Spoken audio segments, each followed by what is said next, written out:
शिवो अहं कैवल्यो अहं मात्रो अहं ओंकारो अहं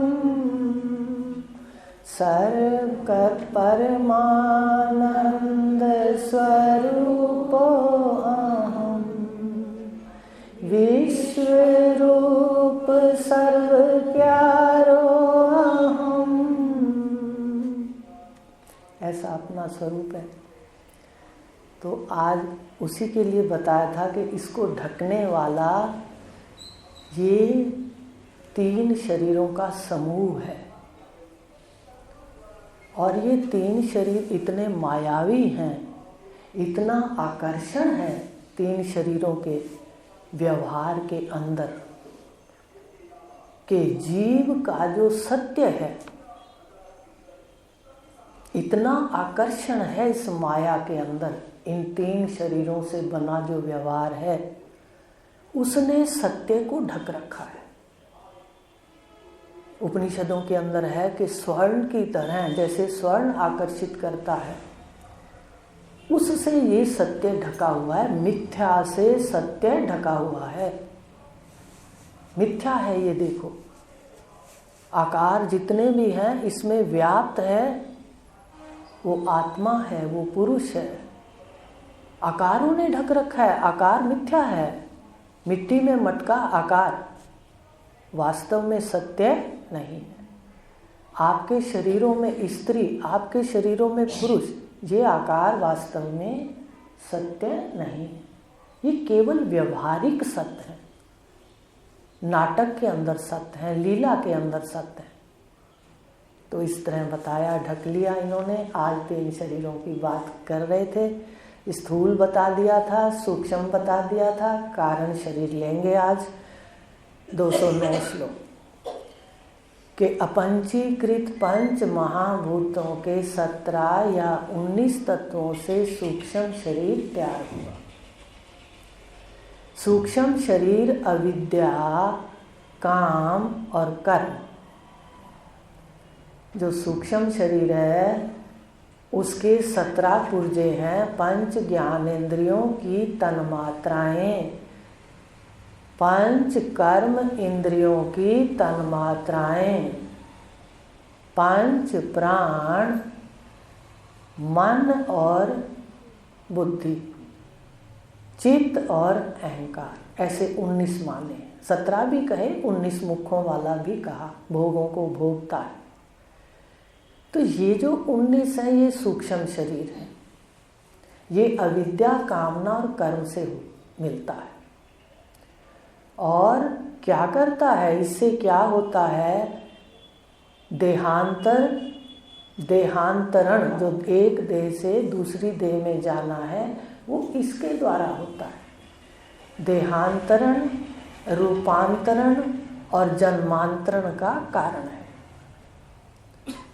एक रूप से दूसरा रूप बदलते हैं हम अगले जन्म के अंदर, ये सूक्ष्म शरीर के कारण है। एक देह से दूसरी देह बदलते हैं, एक जन्म से दूसरे जन्म में जाते हैं, ये सूक्ष्म देह के कारण है। ये जो मन, बुद्धि, चित्त, अहंकार इसके अंदर पुर्जे हैं, इसके अंदर संस्कार भरे हैं, उसको कारण शरीर कहते हैं। जैसे कोई खजाने होते हैं, जैसे कोई ट्रंक, अटैचियाँ होती हैं, हम उसमें कपड़े भरते हैं, सामान भरते हैं, ऐसे इसके अंदर भरते हैं। मन के अंदर, बुद्धि के अंदर, चित्त के अंदर, अहंकार के अंदर, और ये अंदर होते हैं उसके। पर यही संस्कार हमारा जन्म मरण के शरीरों का कारण है। इसको कहते हैं कारण शरीर। ये संस्कार कारण शरीर, जो इसके पुर्जे हैं सूक्ष्म शरीर के, ये इसके सूक्ष्म शरीर। अब कहा कारण, ये तीनों शरीर इन्होंने ढक रखा है सत्य को। इस मिथ्या ने सत्य को ढक रखा है और जीव रोज ब्रह्मलोक जाता है। कितना बड़ा आश्चर्य है कितना लोग, कल भी बताया था, कैसे कोई तो इस परमात्मा को ढूंढने के लिए बाहर कर्म, बाहर धर्म, धर्म और कर्म के अंदर बाहर जा रहा है, और कोई बाहर से अंदर योग लगा रहा है। कर्म वो भी कर्म है, याद रखना। इस सबसे शांति की प्राप्ति वो भी अभ्यास जन्य योग। राधा स्वामी का कौन सा योग है? वो अभ्यास जन्य योग। और ये कृष्ण का है नित्य योग। वो कृष्ण का अभ्यास जन्य योग। अब कोई परमात्मा को, कोई इस सारे शरीरों के राज को, सत्य को जानने के लिए बाहर ढूंढ रहा है, धर्म के अंदर, कर्म के अंदर, तो बाहर निकल जाता है। कोई वहां से थक के शांति के लिए अंदर आता है, इसको योग कहते हैं। और जो ज्ञान है वो इतना आसान है, पर है तत्वज्ञ पुरुषों के हाथ में। जब बहुत पुण्य पूंजी उदय होती है तो ऐसे आश्चर्य वक्ता, आश्चर्य युक्त वक्ता जो ऐसी बातें बताते हैं, उपनिषदों में कहा, वो आश्चर्य युक्त होते हैं, वो मिल जाते हैं। और वो मिल जाते हैं तो हमारे जो आना जाना था, धर्म कर्म में बाहर जाना, योग में अंदर आना, कल आपको बताया था कि शास्त्रीय भाषा में अगर हम कहें तो अनुलोम और विलोम हो रहा है कर्मों के अंदर भी। साधना में भी क्या हो रहा है देखते हैं ना, रामदेव जी महाराज कराते हैं अनुलोम और विलोम, एक बाहर सांस फिर अंदर। ऐसे जीव बाहर जा रहा है, अंदर आ रहा है, बाहर जा रहा है, अंदर आ रहा है। उसके अंदर आपको बार बार अभ्यास करना पड़ेगा, चाहे वो योग हो, चाहे वो कर्म हो, चाहे वो धर्म हो। ये बात ध्यान देने वाली है। निष्ठा हमारी कैसे बनेगी? जब हम चारों तरफ से देखेंगे कि हम सही जगह पर आ गए, कर्मों की पूंजी से उन सारी सीढ़ियों को पार किया। ये कर्म, उपासना, धर्म की सीढ़ियां पार किए बगैर जो हमारे अंतःकरण के पुर्जे हैं, वो शोधन उनका नहीं होता। शुद्ध करने पड़ेंगे, चाहे पिछले जन्म में किए हैं या अब। तो कहा कि ये जो ज्ञान है ये क्या करता है? कहता है, ये कहता है चुप करके आओ और बैठो। कर कर के अगर थक गए हो तो आओ, अथा तो ब्रह्म जिज्ञासा, आओ अब सत्य को जानने की इच्छा करो। बहुत हो गया, थक गए अब। तो बैठना है, केवल श्रवण करना है सतगुरु के मुख से। अब ना तो वो बाहर जाने को कहेंगे, ना ही आपको अभ्यास जन्य योग लगाने को कहेंगे। वो कहेंगे तुम्हारा परमात्मा से आत्मा का नित्य योग है, सदा के लिए योग है। आप कहोगे फिर योग कैसे है, हम कैसे परमात्मा को जानते नहीं है। नित्य योग है, पर भ्रम से हमने मान रखा है कि मैं शरीर हूं, मान रखा है कि मैं करता हूं, मान रखा है कि मैं मरता हूं।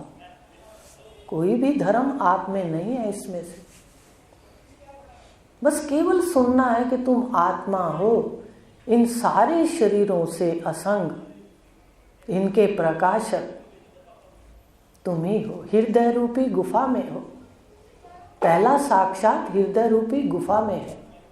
उसके बाद मंत्र आया एक, एको देवा सर्वभूतेषु गूढ़ा, कि सारे भूतों के जो अंदर गूढ़ा छुपा हुआ है हृदय में, देख लो साक्षी के रूप में।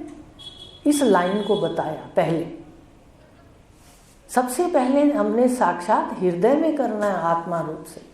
सर्वभूतेषु गूढ़ा, पांचों भूतों के शरीर है, इसके अंदर छुपा हुआ है हृदय रूपी गुफा में। फिर क्या कहा? एको देवा सर्वभूतेषु गूढ़ा, फिर बाहर आ गए सर्वव्यापी। देखो उस गूढ़ा को क्या कहा कि जो हृदय में साक्षात हुआ वो सर्वव्यापी। फिर अंदर ले आए, बड़े सुंदर मंत्र हैं, आप ध्यान से नहीं पढ़ते। एको देवा सर्वभूतेषु गूढ़ा सर्वव्यापी, बाहर ले आए, फिर सर्वभूत अंतरात्मा, देखो फिर अंदर ले गए कि जो सर्वभूतों की आत्मा है, जिसने सर्वभूतों को जिंदा रख रखा है, आगे फिर कह दिया वो तेरा स्वरूप है। तो ये जो पंच महाभूतों के शरीर हैं, इसमें साक्षी रूप से यही परमात्मा सत्य चित और आनंद है, जो सर्वव्यापी कहा। और वो जो सर्वव्यापी है पहले कहाँ है? हृदय रूपी गुफा में उसका साक्षात करना है। इसके लिए ये भी कहा कि रोज जीवात्मा, ये सब हमारी मैं बैठी है, ये रोज सारी मैं ब्रह्मलोक में जाकर स्थित होती है। रोज उपनिषद के मंत्र हैं, रोज स्थित होती है, पर क्या बात है? कहते अज्ञान है, जानती नहीं है। रोज ब्रह्मलोक में जाते हो भी पहचान बता देते हैं, रोज ब्रह्मलोक में जाते हो उस बात को पकड़ लो, बस छोटे छोटे टोटके रोज पकड़। कहा रोज ब्रह्मलोक जाती है पर पहचानती नहीं है। अभी आपने सुनाया मुझे कल के विषय में कि सुषुप्ति में केवल दो बातें होती हैं। एक तो अज्ञान होता है कि सारा आनंद जो आ रहा है सुषुप्ति में वो मुझका, मेरा ही है, आत्मा का ही है। दूसरी बात बताई थी कि सारी सृष्टि का अभाव हो जाता है तो कितना सुख है, कमाल है। दो चीजें हैं सुषुप्ति में। शिक्षा लें हम यहाँ से कि हमें जागते हुए कैसे इसका अभाव जानकारी से करना है। दो चीजें करनी बाहर, अपने आनंद स्वरूप को पहचानना है, अपने आनंद स्वरूप को सुषुप्ति में देखो, वहां तुम ही आनंद स्वरूप हो, कोई विषय नहीं है वहां पर। और सृष्टि का क्या हो गया, वहां पर लय हो गया, और सृष्टि अभाव में कितना सुख है। अब इससे क्या शिक्षा मिलती है कि जो ये सृष्टि है इसमें दो पहलू हैं, एक सुख है और एक दुख है। हर विषय के साथ परिणाम दुख है, सुख भी है और परिणाम दुख है। देह ले तो ली मेरे बहन भाइयों, ले तो ली, घूम फिर लो आनंद से। परिणाम क्या है इसका? बुजुर्गों को देखा है ना, कभी टांग में दर्द, कभी सिर में, कभी क्या क्या बीमारियां। हर विषय सुख का जो है उसमें दो हैं, सुख और दुख। तो इन सारी सृष्टि के अभाव में कैवल्य आनंद है, वहां सुख नहीं, दुख नहीं है, याद रखना। यही बात जागते हुए कर दो। ज्ञान से सारी सृष्टि को मिथ्या कर जानकर इसका दृढ़ निश्चय कर लो, तो ये सृष्टि का अभाव हो जाएगा। आप अपने स्वरूप में रह के अपने आनंद को सदा देखते रहोगे कि मैं ही साक्षात आनंद हूँ। ये स्थिति हो जाएगी, स्वतंत्र हो जाएंगे। जो बंधनों से, विषय वासनाओं के बंधनों से जुड़े थे, मुक्त हो जाएंगे। मुक्त पहले से हैं, पर कहना पड़ेगा। जो कह रहा है मैं बंधा हुआ हूँ, उसको कहना पड़ेगा मुक्त हो, मुक्त हो। तो इस प्रकार ये देखना है कि कारण शरीर हमें क्या बताता है कि जागते हुए भी, सृष्टि होते हुए इसके रूप और नाम का क्या कर दो, जो माने हैं, संबंध भी माने हैं, रूप भी अपनी आत्मा में माने हैं। मैं स्त्री हूँ, मैं पुरुष हूँ, परिवार मेरा है, इस सारे को शून्य कर दो जानकारी से। बस मैं आनंद स्वरूप हूँ, आया हूँ तो सैर करो। और इस जगत में सैर करते हुए, माया के विस्तार को देखते हुए, शक्ति के विस्तार को देखते हुए, शक्तिमान की ये जो शक्ति है इसको देखते हुए स्वतंत्र विचरण करो और अपने निष्ठा को पक्का कर लो। इसलिए तो हम आए हैं, तभी बैठे हैं यहाँ पर। ज्ञान की भूमिकाओं में से जो पिछला कृतोपासक होता है, कर्म, उपासना, योग करके आता है, इस जन्म में करे या पिछले में, वो करके आता है तो उसकी सीधी सीधी गुरु मिलते ही 5वीं भूमिका शुरू हो जाती है। वो छोटा मोटा नहीं रुकता प्रक्रिया में, वो सीधा सत्ता में आ जाता है, फिर निष्ठा में लग जाता है। तो प्रयास करें, हम भी लगे, देखें हमारा मन क्या कहता है। ज्ञान जान गया, साक्षी को जान गया, साक्षी ब्रह्म हूँ ये कदम भी जान गया, फिर देखें मन के अंदर दृढ़ता ज्ञान की है या रिश्ते नातों की है। ये तो धीरे धीरे होगा, पर करना है। तो रोज ब्रह्मलोक जाते हो, वो ब्रह्मलोक को क्या कहा, ये सुषुप्ति से होते हुए जाते हो घर अपने, रोज देखो वहाँ मंत्र भी है, आपको बहुत बार सुनाया है। कहाँ पर परमलोक है, कहाँ पर ब्रह्मलोक है, ये उपनिषद में कहा है, याज्ञवल्क्य संवाद में। सलिल एको दृष्टा, जहाँ माया एक हो जाए। ये जो व्यवहारिक सत्ता है, यहाँ तो माया अनेक है। कहीं उद्भिज खानी है, यहाँ जो दिखाई दे रहा है वहाँ माया एक नहीं दिखाई दे रही, माया के इतने रूप दिखाई दे रहे हैं। कोई उद्भिज खानी है, कोई स्वेदज खानी है, कोई अंडज खानी है, कोई जरायुज खानी है। ये माया का विस्तार है। वहाँ कह दिया जहाँ माया एक हो जाए, तो कहाँ हो जाती है माया एक? ये सारी जो विस्तार दिखाई दे रहा है, कहते एक शरीर में, सुषुप्ति में, और ब्रह्मांड में, प्रलय में। कल बताया था 3 शरीर और ईश्वर के और 3 शरीर जीव के बताए थे, याद कर लो उनको। और ये भी बता दें, एक शरीर में आपको जागते हुए क्या कहते हैं?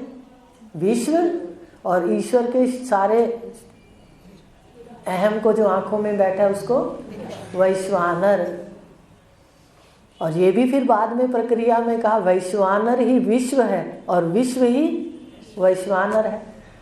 अरे ध्यान से सुन लो, 2 संधि कर दो, विश्व और नर। वैश्वानर में क्या है? 2 संधि, विश्व और नर। माने तू नर भी है, एक शरीर में विश्व नर, और विश्व भी है और नर भी है। ब्रह्मांड में विश्व भी तो तू है, ईश्वर का अंश है। तो क्या है? कल खोल के बताया था, विश्व और नर। क्या कह रहा है वैश्वानर? वैश्वानर विश्व है और विश्व ही पढ़ा था। आगे सूक्ष्म में भी बताया था, स्थूल में बताया था, वैश्वानर विश्व है, विश्व ही वैश्वानर है। जब ईश्वर की एकता करी थी ब्रह्मांड के साथ, तो क्या कहती है श्रुति? कहती है तुम इसको संधि कर लो, विश्व भी तुम हो और नर भी तुम हो। भाई तुम्हारे शरीर में जो है वो विश्व का सैंपल है, और अगर आप ब्रह्म सत्ता में साक्षी रूप में जाते हो तो सारी सृष्टि के देह ईश्वर की देह है। तो विश्व भी तुम हो और ब्रह्मांड में बैठते हो साक्षी हो करके, तो ध्यान से देखो वैश्वानर भी तुम। बताया था पहले एक दिन के, नाम है बंदा ना खुदा हूँ, मुझे मालूम न था, दोनों इल्लत से जुदा था मुझे। ना तो ईश्वर हूँ ना मैं जीव हूँ, मैं इन सब का क्या हूँ? प्रकाशक ब्रह्म स्वरूप। तो बड़े रहस्य युक्त विद्या है। तो कहा रोज रात को तुम ब्रह्मलोक में जीव जाता है, पर क्यों नहीं? क्योंकि जानता नहीं, अज्ञान है। तो कहा कहाँ है ब्रह्मलोक? कहते जहाँ सलिल एक, माया एक हो जाए, सारे नाम रूप लय होकर के क्या हो जाए? एक। सारी अविद्या उपाधियां, एक शरीर में कौन सी उपाधि है? अविद्या। अविद्या में बैठे चेतन को, अविद्या वाले चेतन को जीव कहते हैं, कल बताया था। तो सारे जीव जीव जीव मिलाकर के क्या बताया था? देखो मोटी भाषा में बात करेंगे, बारीकी हमें समझ नहीं आता। अभी आपको समझाऊं प्रतिबिंब उपलक्षित चेतन, आप यहीं चक्कर खा जाओगे। सीधा बता दें देखो सारे जीव मिला दो, ठीक है? मिलते नहीं हैं, भावों से मिलाओगे। सारा खोट भावों के अंदर तो है, भावों को बदलना है। तो एक में अविद्या उपाधि, ठीक है, वही 5 तत्व और 3 गुण वाली, उसमें बैठे को क्या कहा? चेतन को जीव। और सारे जीव मिला करके किसका शरीर है? ईश्वर का। वो सारे मिला के अहम, मोटी बड़ी अहम में लय हो जाते हैं। छोटी अहम सारे कहाँ लय हो जाते हैं? बड़ी अहम में। वहाँ पर किसकी उपाधि है? उस ब्रह्मांड ईश्वर की। तो कहा कि जहाँ सारे लय हो जाए, तो लय किस में होते हैं? प्रलय में हो जाते हैं। और एक शरीर में देखते हो तो सुषुप्ति में सारा कुछ लय हो जाता है। परिवार भी लय, संस्कार भी लय, अपना आकार भी लय, सारा कुछ ही लय हो जाता है। एक क्षण के लिए घूम के आते हो ब्रह्मलोक से, वहाँ पर उपनिषद कहता है एतस्यैवा आनंदस्या न्यानी भूतानि मात्रा मुपजीवन्ति। इसी अवस्था से एक अंश आनंद को लेकर के सारे जीव जीते हैं। बताइए, रात जाते हो सुषुप्ति में, बाहर उठ के आते हो, कितने तरोताजा होते हो? कितने तरोताजा होते हो? नहीं आती सुषुप्ति तो इंजेक्शन लगवाते हैं, आने दो सुषुप्ति को। क्यों? क्योंकि वहां जाकर के जीव डुबकी लगाता है आनंद सागर में और तीनों शक्तियां ले आता है।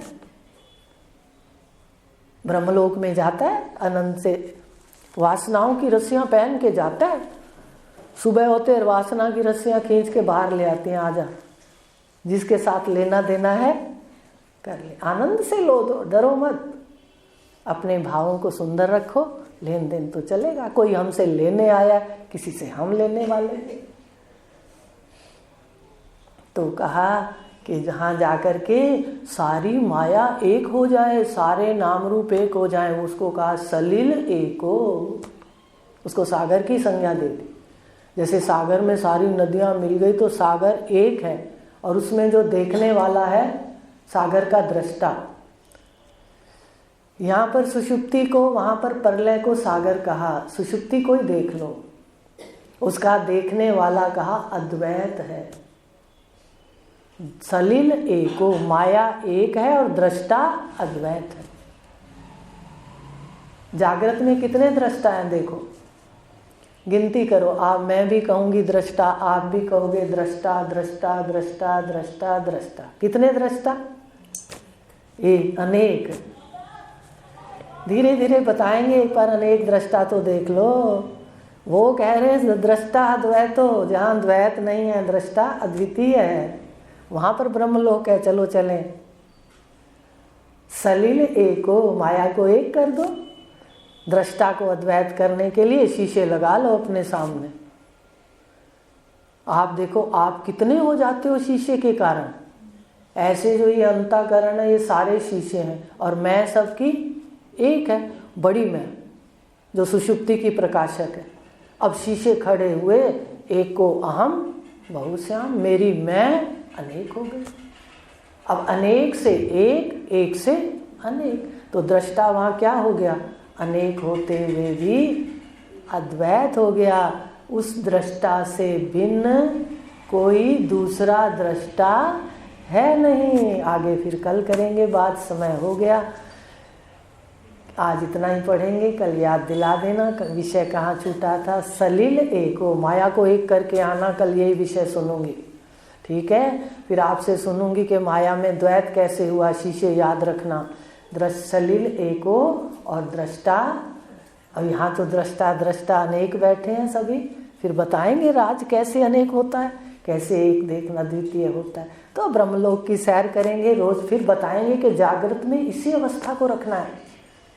तो ये ज्ञान सतगुरु की कृपा से मिलता है, इसलिए उस कृपा को इस देह के रहते मान लो। ये पंचभूतों का भस्म हो जाएगा, याद रखना। इसके रहते कुछ कर लो, बाहर का भी कर लो। अभी समय आने पे फिर कल और भी बता देंगे कि कैसे कैसे वरदान दिए हैं ब्रह्म ज्ञानी को। तो अपनी साधना को शुरू रखो। आज इतना लेंगे। ओम पूर्णमद पूर्णमिदम्